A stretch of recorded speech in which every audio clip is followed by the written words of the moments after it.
getting right back on track, guys. So basically for me, I really didn't understand what I was going to do, but I just had a dream, right? So when I was younger, I was in high school, growing up in New York City. I knew for some weird reason I wanted to work with celebrities. I didn't know how it was going to happen, but I was going to. So I was like, go into Times Square, going to chase all these celebrities. It was kind of a crazy dream. So I went to the high school of fashion industries. I studied fashion design for my entirety of high school, went to FIT, but I would always go around this building called 1515 Broadway. So it's literally dead in the middle of Times Square. And now some people have seen my interview and they've heard this story, but again, I've always said this now that I'm at the other end of my career and I've closed that chapter. It's been so full circle because some people always believe that you can't really get to where you want to be. And I'm like, no, I manifested my dream job and I'm going to be loud about that because I know the next chapter of my life, I don't know where it's going to be, but it's going to happen because I did it once before and I'm going to do it again. Message. Going back to, when I was 18 years old, I don't know what was going up on those escalators. I would always see different celebrities in that building all the time. That's where TRL was. That's where the biggest media entertainment company was. This is Viacom. And I said, I don't know what's there, but all I know is that that's the home of MTV. As the home of VH1. I'm going to be there some way, somehow. And I hustled for years and years and years and years and tried to, be an intern, try to do all these things. And then when the opportunity presented itself, I started fall of 2014 as an intern at VH1 and never left until they finally got me last year in 2024. So I'd been there for 10 years and wow, has it been an incredible 10 years. And it's been such a journey because it's one of those things where like I watched little Sarita, like the last day when I went down those escalators, I was just like grateful because I said I did it. Like I did something that I literally didn't know where it was going to end up.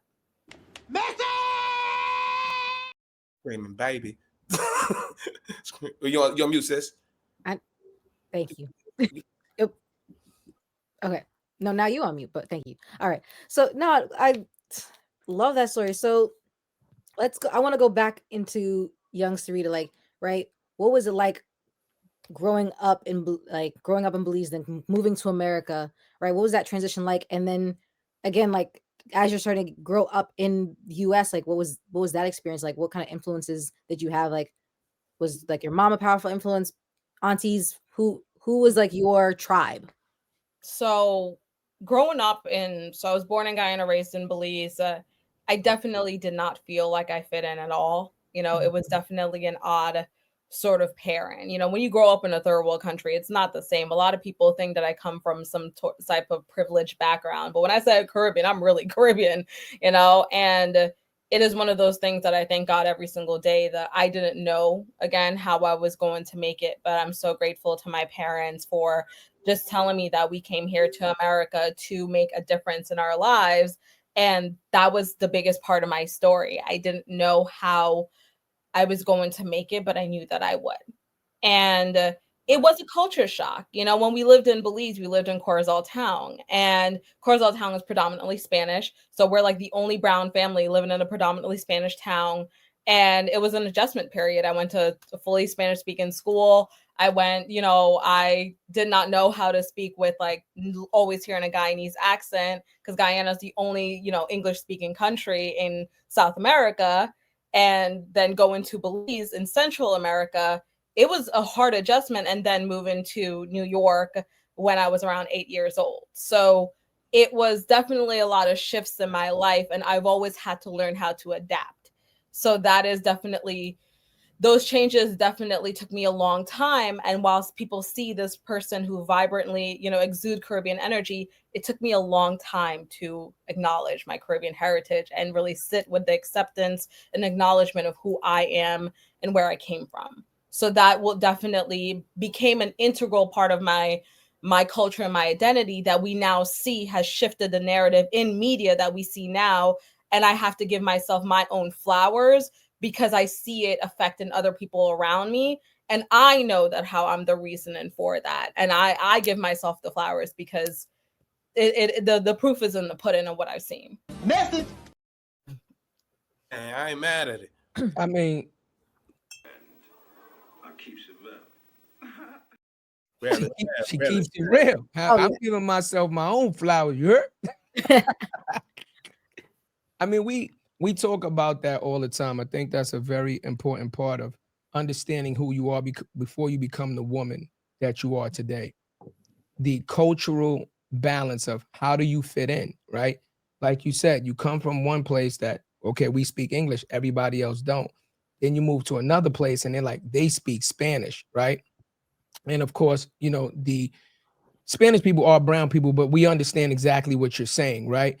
And now it's like, okay, now I have to fit into this culture. Do I lose my traditional accent at that time, right? Do I try to speak Spanish? Do I try to pick up the Spanish accent? Things of that nature. Um, did you find it more difficult at that age, right? The learning aspect, right? Not only the fitting in, but the learning aspect of going to a school that only speaks Spanish, teaches in Spanish. I want to talk about that. Like, what was that like? Because now you're like fully immersed. You don't have time to kind of catch up. You kind of like, you got to get it or don't. Like, how did you navigate that? Did you have a tutor or something? Like, because that's really rough on a young kid to have to, go to school in a completely different language.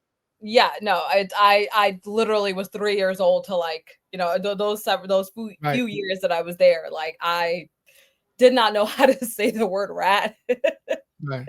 And it's the funniest thing. I know you're trying to be serious about it, but like, I I think some people, often underestimate, how like impoverished countries and how like certain things are. Like your school literally is like this is where you live, this is where your school is, and like because I would get in trouble all the time. My name's Sarita. Like people would always like in Spanish speaking countries, it was very easy for them to say, but I always had a very much a speech impediment in that way. So I Mhm. didn't know how to say certain words. So now that I do speak and use my voice for different reasons, and even now I find it when I'm teaching classes and I'm educating people, it's very much trips me up. I feel like as a producer in my usual day job, it's easier when I speak to a camera, when I speak to other people, when I'm inspiring other people, it's different. But when I was doing that learning curve, it was very hard. And I think that as a child, I was very like good at like now when I'm older, I'm like, damn, I wish I learned, a little bit of Spanish. Cause people from the Bronx, like people, everybody in New York, you could do a little bit of Spanish to get something at the deli,